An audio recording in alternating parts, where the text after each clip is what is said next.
This is number 13 from chapter 18.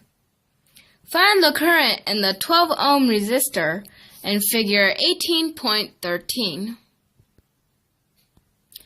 To solve this problem, we need to find the equivalent resistance of the circuit. First, we simplify the lowest level parallel resistors. Here, 6 ohm parallel 6 ohm is 1 over 6 ohms plus 1 over 6 ohms, all inversed equals 3 ohms. And 4 ohms parallel 12 ohms equals 1 over 4 plus 1 over 12, all inversed, equals 3 ohms. So the circuit becomes this. We have 3 ohms in series with 3 ohms at the top and 3 ohms in series with 2 ohms at the bottom.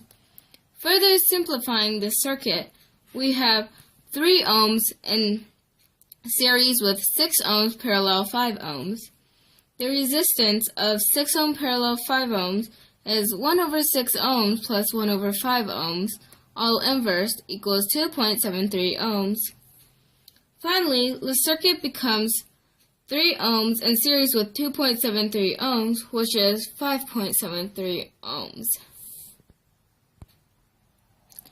From D, the total current I1 from the 18-volt voltage supply is I1 equals 18 volt over 5.73 ohms equals 3.158 amps. From C, the current I2 is I2 equals I1 times 2.73 ohms over 5 ohms, where I1 times 2.73 ohms is the voltage across the parallel resistors.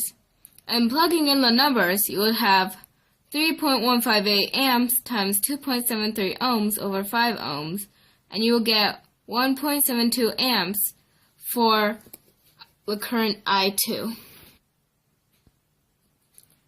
From A, the current I3 is I3 equals I2 times 3 ohms over 12 ohms, where I2 times 3 ohms is the voltage across the parallel resistors. Then plugging in the numbers, 1.724 amps times 3 ohms for 12 ohms is 0.43 amps. Therefore, the current in the 12 ohm resistor is 0.43 amps.